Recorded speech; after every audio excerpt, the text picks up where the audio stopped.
What's going on, everybody? This is Josh Wright, your host of Beyond the Bell Tower, and welcome back to Season 6, Episode 9. And we're excited. We're back in person today with none other than BJ Durham, who is a doctoral student here at NC State in his 5th year, and he's a therapist. So, BJ, let's go ahead and get started by telling us a little bit about yourself. Yes, sir. Thank you for having me.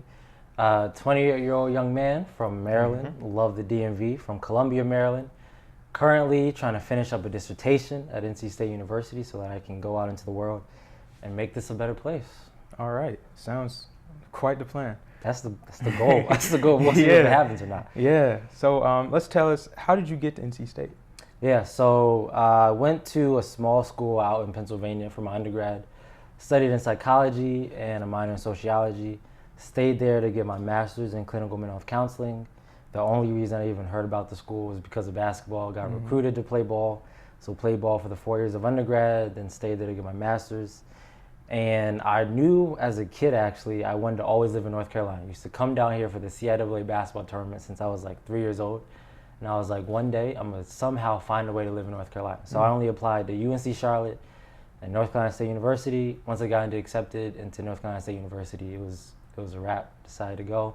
And I've been a Wolfpack member since 2018. All right. And how do you like it so far? Oh, I love it. I feel like my experience here has been amazing. I don't want to change anything that's happened to me over the last 5 years. I feel like I've made some new fans, or not, excuse me, definitely not new fans.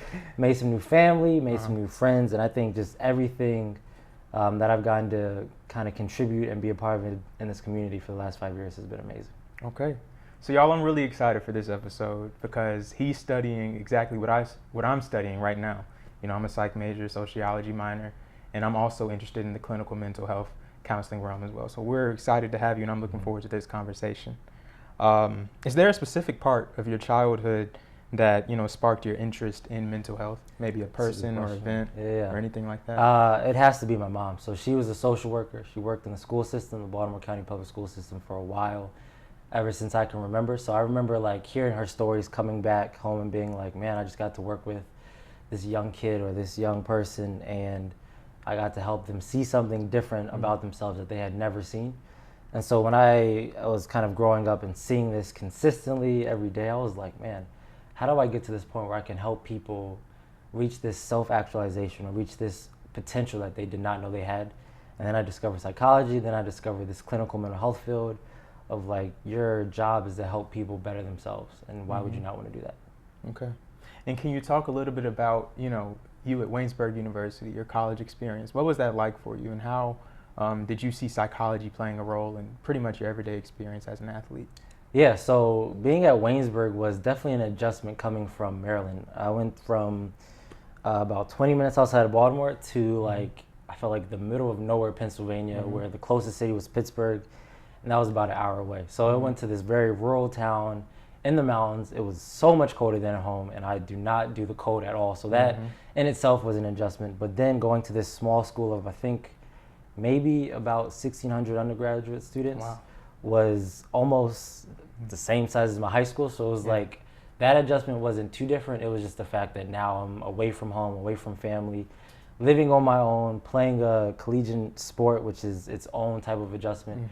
So all of it was definitely a transition in itself. But I think once I understood what my role was as a student, once I understood what my role was as an athlete, once I was able to find my support people, once I was able to find my teammates, and being able to kind of find my niche, I was good to go. But that transition definitely was a lot longer than I wanted it to be. That first semester was a struggle. Okay. So let's talk about that transition a little bit, specifically within athletics. You know, what were some of the challenges that you're talking about that, you know, you faced transitioning from being a high school athlete to being a college athlete?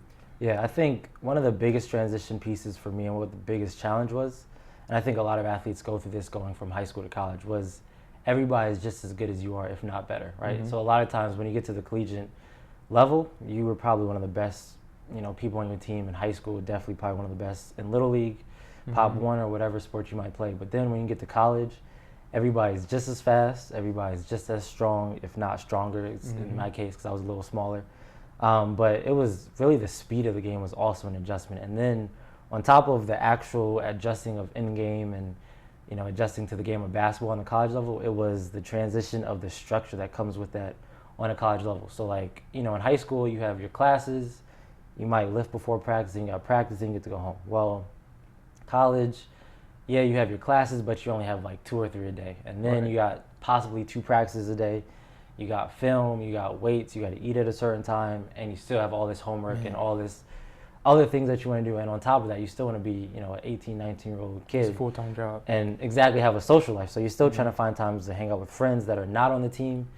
And like you just kind of have to really figure out what structure and what schedule gets you to be where you want to be. And that, like I said, it took more than a while for me to adjust. But once you get there, you get in your space. So yeah. Right. So how was that for you? Like, you spend so much time with your teammates and your coaches. You guys have workouts, your games, your practices, pretty much twice a day.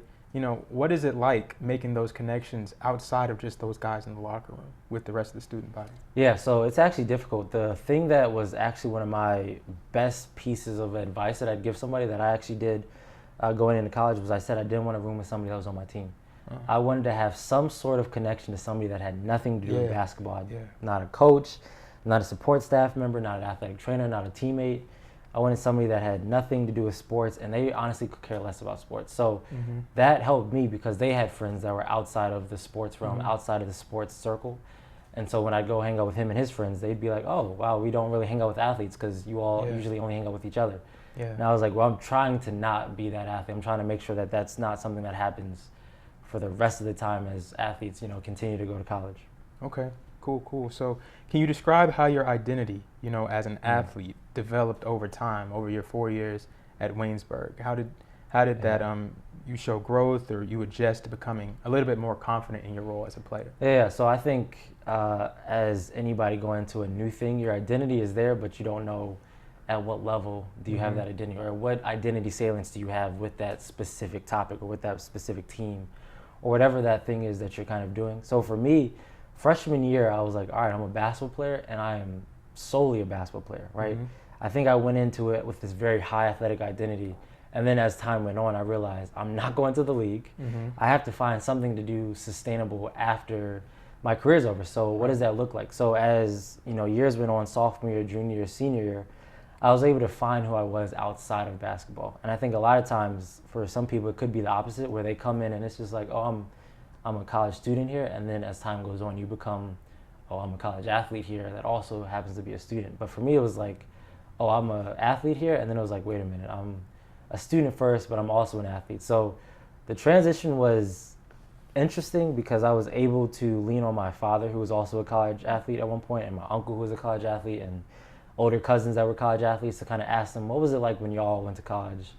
And, if you had to do it again, or if you could give somebody a piece of advice, what would that be? And they were all like, just know these are going to be the greatest 4 years of your life, but also it's only 4 years of your life, right? There's so much more beyond this, and so plan for the life ahead. Yeah, so in the research that you've done, and we'll get into this a little bit later, and then also with, the athletes that you work with now, do you find that a lot of athletes today are having a hard time with that transition, realizing that, basketball, football, whatever the sport may be, realizing that it doesn't last forever. And for some of them, sooner than others, they're going to have to, find something else to be passionate about and work towards. Do you think a lot of athletes are having a hard time realizing that today? No, I think a whole lot of athletes are having a hard time realizing that for a number of reasons. You can go in terms of reasons. You can say social media, right? When you go on Instagram, you go on Facebook, Twitter, TikTok, you see the glory that all these athletes get, and you're like, who doesn't want to have that glory? Especially today, right? Because everything 24/7 is always going to be posted somewhere. Somebody's always recording something, right? So you always have to be careful in that capacity or that context. But when you think of just thinking about people outside of what they are in just one capacity or one role, I think athletes have it the hardest, really. And I'm sure there's I think military is also up there with, having a hard time having that identity, but also balancing that with other forms of roles that you have throughout your entire life. So, but for athletes, like specifically, one, you have this like social continuation or this like social pressure coming from a lot of individuals that they see you as this athlete. Mm-hmm. If somebody at NC State is walking around campus and they have the NC State gear on, That red bag.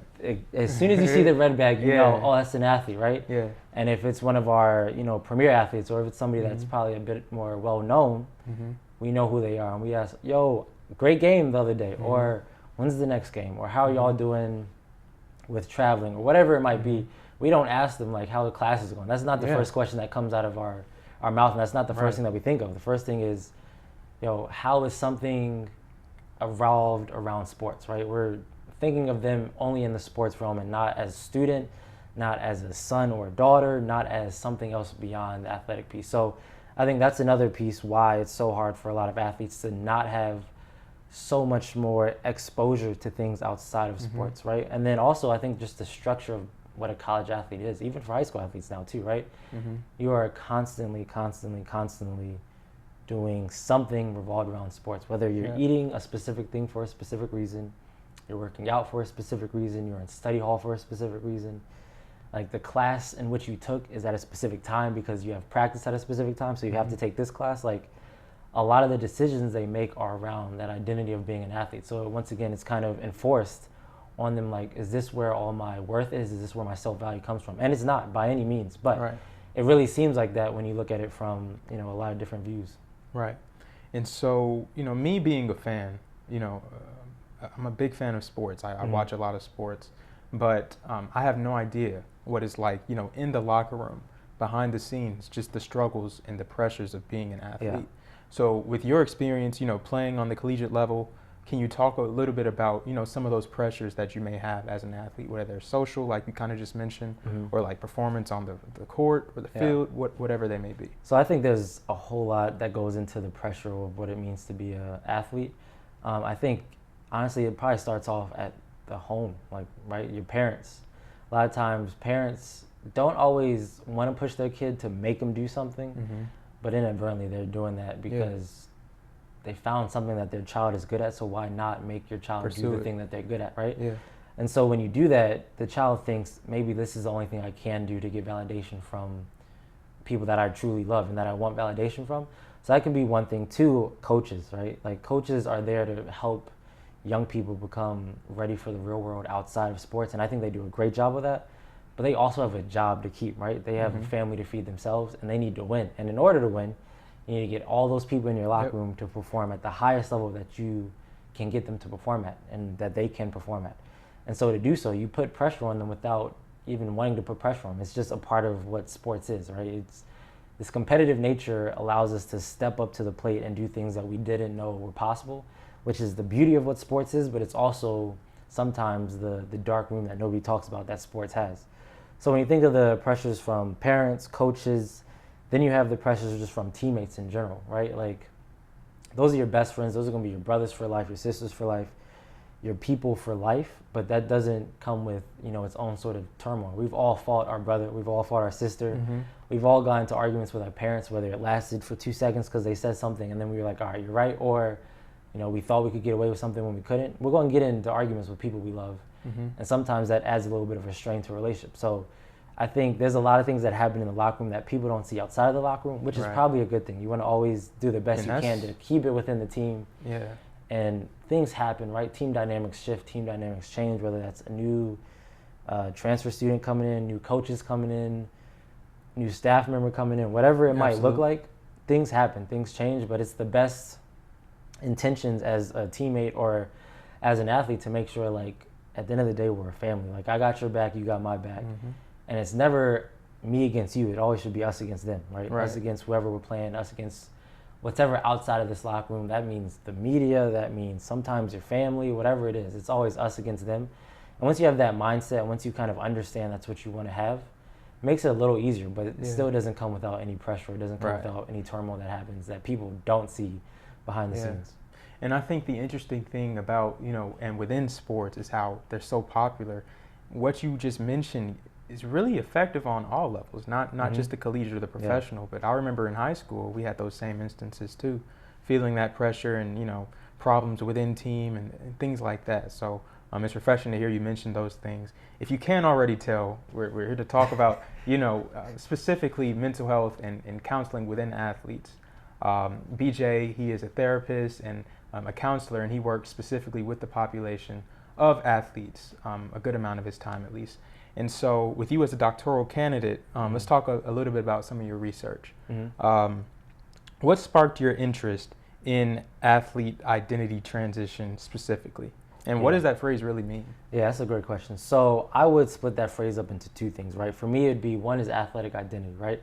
So athletic identity is what we kind of spoke about already, this athlete or the sports person, right? Seeing themselves in this specific role, and to what level do they see themselves in that role? There's something called the Athletic Identity Measurement Scale. Okay. And it's a 10, I believe, question, like a 10-question questionnaire where each thing that it asks has something to do with your identity within athletics, right? And I think an example of a question could be, to what extent do you feel like all your time is given towards a specific sport? And you would answer between 1 and 7, 7 being like all the way at the top, 0 being like, I don't do anything with sports at all, right? Okay. And so a lot of times when we utilize measurement scales like this, we're able to see and like actually analyze, how do these athletes see themselves? Are they really looking at themselves in this capacity of like, I am an athlete and that's all I am? Or is it like, I have other identities and I have things that I do and that I belong to outside of sports? So that would be the first thing. And then in terms of the like athletic transition, or what I like to call it the career athletic retirement piece, is when your athletic career is kind of coming to an end, right? And that doesn't mean you can't go to the YMCA, play pickup. Right. Doesn't mean if you're a golfer, you can do that for the rest of your life, right? But where are you done playing at a very high level where things are at stake to a certain degree, right? And so the reason I kind of got into this research was, one, I went through the transition myself, right? I through and through, I think probably in like 6th grade, 7th grade, I was like, yo, I have a chance of making it to the league. I'm good. I'm better than everybody else around me. Like, this is going to happen. And then 8th grade hit. I didn't grow anymore. And then I remember playing against this team, and like, I literally remember getting trapped in the corner, and the only thing I could do was throw the pass in between this dude's legs. And everybody was like, oh my God, he's so good. And I was like, this man is 20 times better than me playing defense on me, and that's the only option I had. I'm not going to the league. That was like my aha moment of like, it's not happening. So it came earlier for you then? It came very early. It came like 8th grade when I was like, yeah, I'm definitely not going to the league. I'm 5'10". Not too many 5'10" guys in the NBA right now. Like, you could have a late growth spurt. I get you. I thought the growth was going to happen in college, actually. And I was like, it didn't happen. So I was like, this is what it is. Yeah. So once I kind of was able to kind of have that eye-opening moment in 8th grade, I was like, all right, so how do I stay around sports, though, for a very long time? And then as I got older, I realized there's this avenue of like this sports psychology, sports counseling piece that not too many people were in at the time. Exactly. And then having my mom being in social work and kind of being in that mental health field helped. And then my dad, who loves basketball through and through, has been a basketball coach since I was a young kid.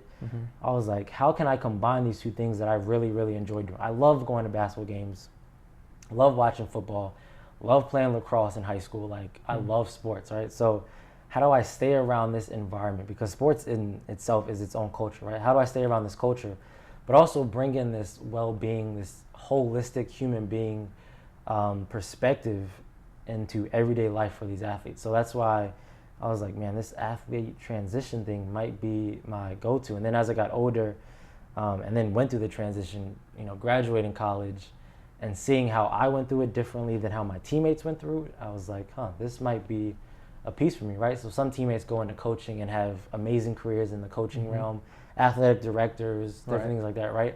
And then there's others that are like, I never want to touch a basketball again. I'm done with it. I don't want to watch it. I don't want to see one. I'm going to go into the corporate field and never talk about basketball ever again and never act like I even played college basketball, right? So everybody transitions differently, but for me, I was like, why is that? I'm very interested to see why do people transition that way and what makes people tick when that transition hits.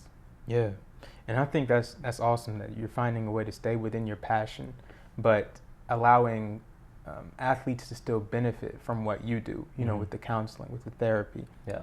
Because we all know it's needed, right? We see it pretty much all the time on social media with athletes. They're coming out now more, saying, they're in need of mental health counseling, and so their mental health is actually playing a role in their performance. And so it's good to have you on and talking about that importance. And so, being both a scholar and a counselor, right? What are some ways that you've discovered so far, to help athletes in this transition from being an athlete to becoming a professional, in any field? Yeah, so I think the one thing that I've seen, and this research has shown a little bit that's kind of out there, is really starting early, right? Bringing it up to middle school athletes, high school athletes. And you never want to kill somebody's dream. That's the one thing I think people do very well is like, oh, you're not going to the league. Like, you could probably ask 8 out of 10 professional athletes, and they've at least heard it 5 to 10 times of someone saying, you're not going to make it to the league. You're not. Somebody has to, Somebody has to get to the league somehow, right? We have to watch somebody on Sundays that has amazing talent and is an amazing person, right? But they've probably heard that countless times rather than them saying, all right, that's cool. That's a great goal to have. But also, you can't play sports forever, right? 100% of sports careers end when you are playing. Like, nobody has ever played all the way through their entire life, right? Tom Brady tried. He's finally done. LeBron is trying at the moment. I hope he continues for a while, but he's starting to finally slow down. So after a while, you can't play sports your entire life. So when you kind of frame it in a way that they can digest a lot easier, rather than them knowing that you are just trying to kill their dream, you're coming from a space of like, yo, I care for you, but I'm also trying to look out for you in the future. And I want to make sure that you're successful in whatever you decide to do while you are chasing your dream to do this. And then you let them know that there's so many ways for them to stay around the sports world, right? Because a lot of times when they ask, or when you ask them, hey, what do you want to do when you get older? I don't know, I want to be a professional athlete. Okay, cool. What are some other things that you want to do? I don't know, I want to be around sports. And the only 2 things they probably would say is I can go into coaching or I can maybe be an athletic trainer. And those 2 professions are amazing and as needed as ever. But there are also so many other professions within the sports realm that you can do, whether that's sports communication, sports marketing, whether that's a sports learning specialist, whether that's somebody in the academic team, someone on the mental health team. Like, it's just so many different options that we have now that I don't think people really know about. So the best thing is to continue to get the word out about all these professions that we have within the sports world. Yeah, and so for someone who's interested in counseling within athletics, how would you suggest, forging those relationships with the other sides of, sports professions? How would you say you handle, having conversations with people within sport management and things like that, and how does that relate to the sports psychology side of things? Yeah, so I think at the end of the day, like I said earlier, I think sports is a culture, right? So we're all a part of this one culture, and we're all trying to make it the best that it can be, and we all have a passion for it. I think that's probably the easiest thing, is to find somebody's passion and relate to that passion, and then you have a connection. Like, when you connect with somebody's passion, it's the easiest thing to hold a conversation. It's the easiest thing to know where their head's at or where their heart is. So for me, it's realizing if I'm talking to somebody that's in sports marketing that probably doesn't know much about what I do as a sports counselor, but they do know what it feels like for somebody to have a game-winning shot. So maybe we discuss, well, guess how many times we practice in session, or guess how many times before practice we had him do that exact same shot so that he can use it for his mental imagery later on, right? So these little tools, and they're like, wow, that makes so much sense, right? To practice something that you preach, and then they do it, and when it comes time for the game, it's like, oh, that makes sense. I see that. I can easily relate to that ability. And they probably have their own examples of where they're like, wow, I actually use some form of sports psychology technique in my profession, or I use this piece from mental health that I learned from my counselor, my therapist, or whatever it might be. So it's a lot easier once you find that passion and once you share that passion. Okay. So getting back on the identity piece, how can something like identity be viewed not only on a social sense from a group perspective, but also in an individual perspective? And how do they kind of come together with that both group and individual aspect of identity? Yeah, that's a good question. So one answer could be, there's a lot of theories out there by a lot of people that have this idea of what group identity looks like, and then where your identity as a person by yourself kind of goes within that group identity. I also think you have to really think about what that group is, right? Or what the goal of that group is, right? Because a lot of times when we're in a group, usually we have the same goal, right? Like right now, me and you are having this conversation, and our goal is to make great content for people to listen to, and then also hope that we're helping somebody out there that's listening, right? The group of a team, right? The team dynamic, their goal is to win games, Sometimes their goal is to build family members. Sometimes their goal is to have somebody to keep them accountable, whatever that goal is. So you have to look at the identity piece within a group and figure out what is the identity of the group, but then not let that group identity or not let the identity of the group kind of play into what your identity is as an individual. Right. Right, because who you are should always be the same person when you go into different spaces. If you're always trying to change who you are to fit into the space that you're in completely, it's probably not where you belong. It's probably not where you want to be. Mm-hmm. But if you're in a space where it's like, hey, listen, I am BJ Durham and I show up authentically in every space that I'm, the same conversation I'm having with you right now is the same conversation I have when I guest lecture in a class, or when I get to teach courses one day, or when I'm having a session with, one of my clients, whether that's an athlete, whether that's a musician, whether that's somebody that's just struggling with the transition of moving from Colorado to Nebraska, whatever it might be, right? But you're just trying to have different type of nuances to know who you are as an individual, so that your identity does not have to be deterred or does not get changed or shifted just because you're within, a specific group or a specific dynamic. So to answer your question, really, I would say just know who you are as an individual, and your identity probably does belong to that group in some capacity, right? As an athlete, you are, to a certain degree, that's what you do. Yeah. Exactly. You are going to be caught up in being an athlete, and that is perfectly fine. And that is the reason that you're a part of that group. But don't let that identity within that group be so strong that when you go to another group, they only see you as an athlete, and you only see yourself as an athlete, and you feel like you can't even give your authentic self to that other group. And so before we leave the research world a little bit, I kind of want to talk a little bit about the stigma, the stigma behind mental health counseling and specifically within athletes. Currently, it seems unpopular for people to come out and say, hey, I'm struggling with this, I need help, right? Because we see all these professional athletes, we see these contracts that they're signing, all this money they're making, shoe deals, all of it. But we don't realize that there's still a human being behind that, and they struggle with some of the same stuff that we as normal people would. And so how would you say your current research, or how it could contribute to that current stigma surrounding the need for counseling among athletes? Yeah, I think the one thing it does is shows people that they're not alone, right? You're not the only athlete going through that transition from high school to college. You're not that only athlete going from that transition from college into the workforce. You're not the only athlete that feels like they're having a bad year or in a shooting slump or whatever it might be. So I think, one, it just kind of normalizes it and kind of just puts exposure on this idea that a lot of people are having the same thing that you are having right now. And I think, and I'm grateful for professional athletes like Kevin Love, DeMar DeRozan, that are more than happy to come out of their own status, their own place at a very high level to say, I struggle with mental health. And they talk about it, This is how it helped me. These are the resources that I had. These are the resources that I was able to find.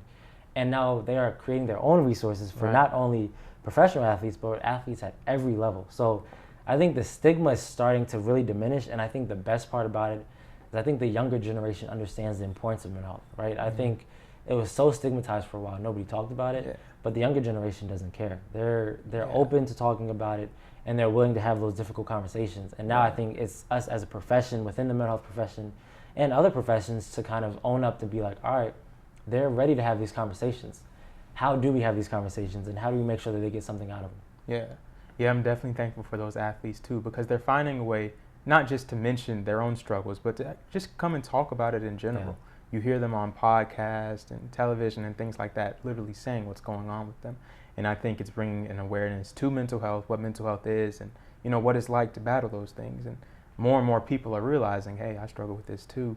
And this guy just said it's okay to admit it and find that help. So I think that's really, really good thing. Isolating yourself is one of the most detrimental things you can do, right? So whether that's isolating yourself from a group that you're supposed to be a part of, or that's just in general, you're isolating yourself from everybody else, right? So the ability for people to just hear somebody else going through something similar to them is so freeing. Even if you don't go get that resource right then and there, you at least know there's somebody that has found that resource before you, and that resource is still out there. Absolutely.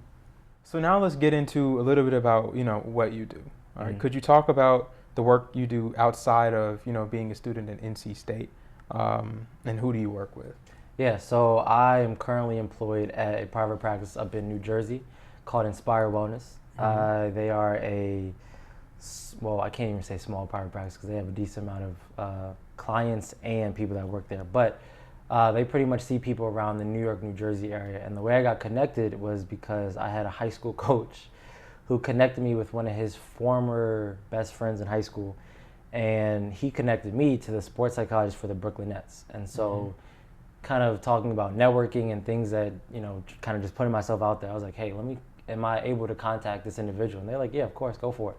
So I contacted him. We had a great conversation for like an hour and a half. I had let him know what I was doing, what I was interested in. And I was like, also, I kind of need an internship in this upcoming semester. Is there any way I'd be able to work under you in any capacity or kind of work with you? And he was like, actually, I think we could have you work with my my private practice, and then through there you can help me do things with the Nets and also just kind of work in this sports psychology, sports performance, career or opportunity and see where it takes you. And I was like, that would be amazing. So been there since I believe 2020. I literally had this plan and intention of moving up to New Jersey for a whole semester, being up there. The way I had like taken all my classes was to make sure that I could go wherever I wanted to go for my internship. And then this thing called COVID hit. Yeah. And I was like, dang, I guess I gotta do this internship from my bedroom, even though all my stuff I'm gonna be a part of is, in New York, in New Jersey. But it still was a fantastic opportunity. Working with him, learning all the ins and outs of what it means to be a sports psychologist at the highest level was just very interesting to watch. He had to travel with the team. He had to make videos every so often with the team.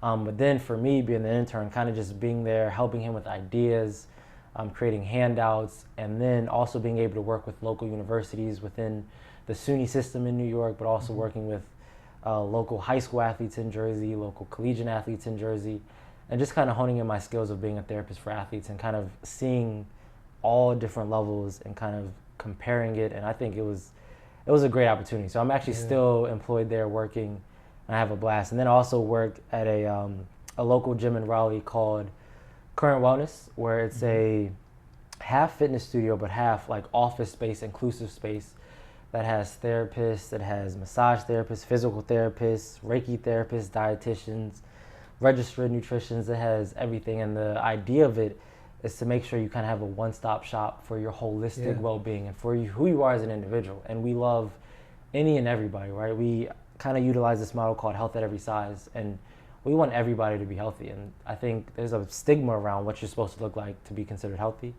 And we're kind of trying to kind of destigmatize that and just say, hey, come as you are. So with those two roles outside of, being a student, kind of lets me truly hone in on what my professional development and what my professional identity kind of looks like moving forward.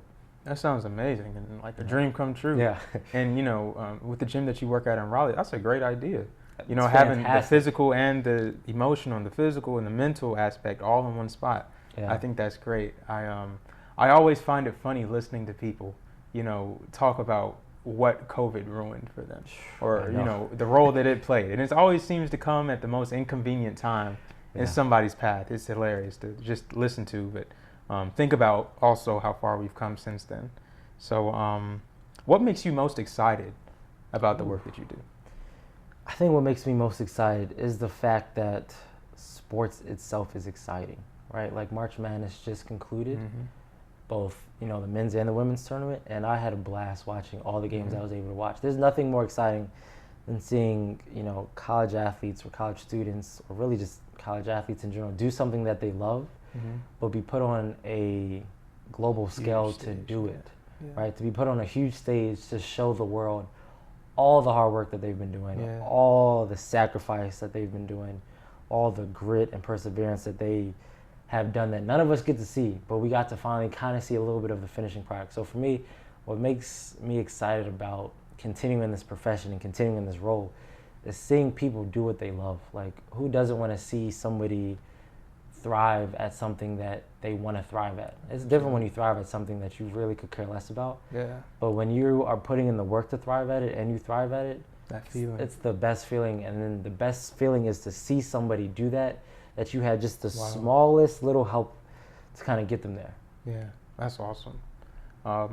In general, what would you say is the hardest part about being a PhD student? Oof. how much time do we have for that question? In general, the hardest part about being a PhD student Some of the challenges, is, or the most challenging part about being a PhD student, I probably would say is the fact that you have all these ideas, and when you're in class, a professor says something and it strikes up 10 different ideas in your head, but your time does not have the ability to even explore 7 of those ideas.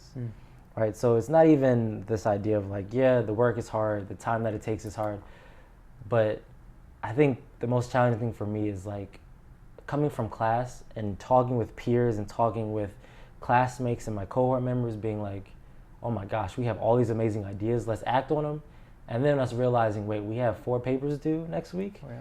We can't act on any of these ideas because we have to, focus on school at hand right now. So I think the hardest thing is having to delay all these amazing ideas that get transpired and get like brought up in the middle of class and all these catalyst moments, but you can't really do anything. You can't really act on it right then and there. You have to kind of wait that 4 or 5 years that it takes you to finish. And then you go back to it and then you kind of are a little cloudy in what exactly the idea was or how you thought it was going to go. So for me, that's been the most challenging.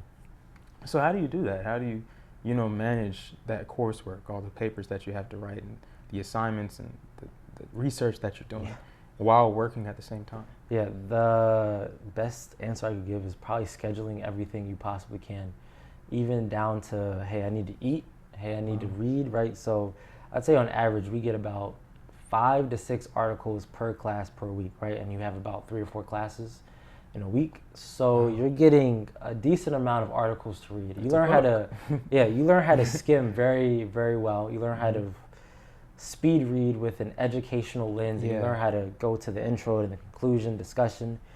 So one, scheduling is probably the best piece of advice that I got from somebody, but also always remembering why you're doing it. Because there's going to be times where you want to quit. There's going to be times where you want to give up. But once you remember like, oh, I'm doing this to better myself. I'm doing this to better my family. I'm doing this to better my profession. I'm doing this to change the world in some capacity that I feel like I have a space in. Then you're like, all right, I can do this. I can lose an hour and a half, 2 hours of sleep in order to finish this because I want to put in the amount of effort that's due for this. And I believe this professor is setting me up for success in the real world. Cool. And then what would you say are some of the most challenging things about being a counselor? I think one of the most challenging things about being a counselor is that you can't help everybody.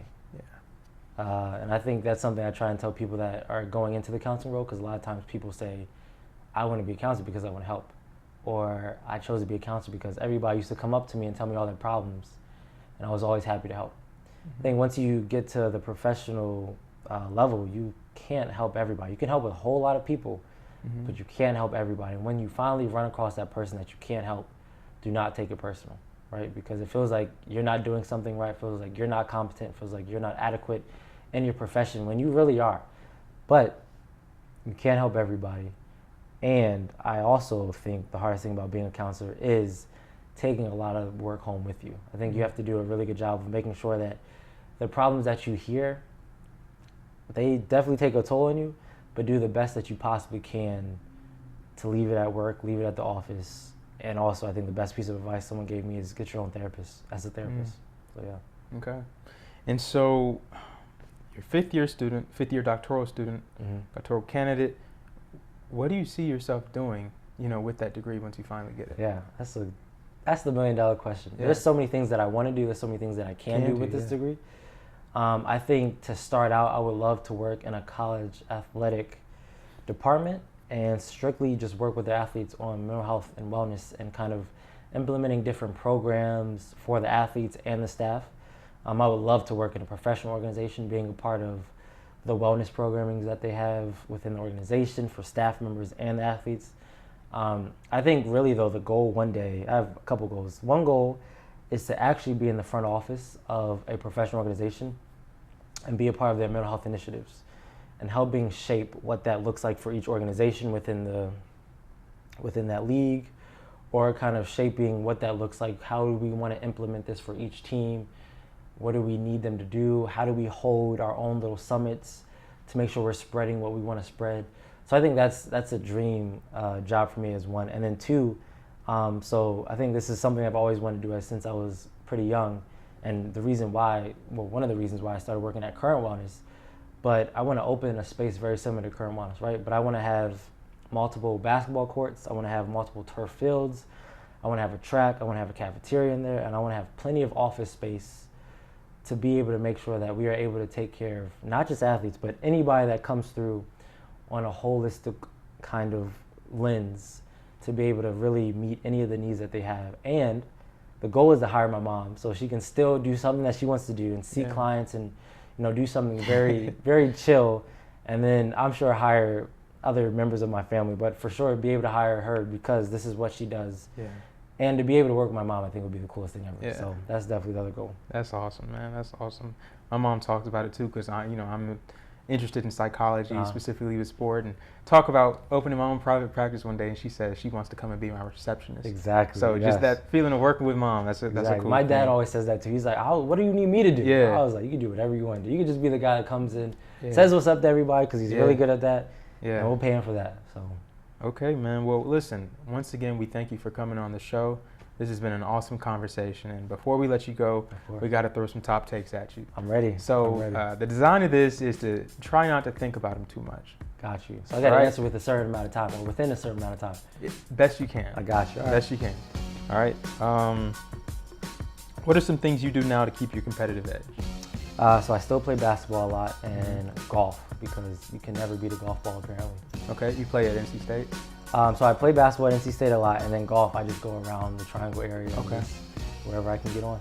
All right. You're stuck on an island with 3 sport-related films, and I'm going to answer this one too, but shows and movies, all right? What 3 are you stuck with? Remember the Titans. Gotta have some sort of history type thing there, just so I remember that. I'm gonna have to go Love and Basketball because that's my movie right there. And you said show or movie. So show or movie. I need a comedy to make sure I can laugh. And it's either gonna be Ted Lasso because I just got into that and it's fantastic, or Semi-Pro. Okay. All right, I'm gonna go with The Last Dance. I'm going with Friday Night Lights. And then finally, I'll take this movie. It's called Rebound with Martin. Yes. Rebound, yeah. Great movie. I like Rebound. I haven't seen it in a while, but I like that one, so I'll take that one. Car, plane, or train, and why? Plane because it's the fastest, and I would love to just sit there and look at the sky. I don't know what it is, but airports excite me. I like seeing people go and come off of planes. Some of them, they just seem excited. They're trying something new. Some of them are there for unfortunate circumstances. It just depends, but I like the busyness of airports, so I would agree with that. I like that. Finally, what is one hidden talent you have that very few people know about? Hidden talent. I like to think that I find really good music that not too many people know about. Okay. Yeah, so that might be an artist that kind of go under, the radar, or just like, if someone's like, hey, I want this specific type of vibe at a party or a gathering, I usually have a playlist for it. That's a good one. That's a good one. Well, once again, thank you for coming on the show. This is BJ Durham. Wish him the best of luck as he finishes his degree, his doctoral degree in counseling and counselor education. We thank you. We thank all of you for listening. We hope you enjoyed, and see you next time.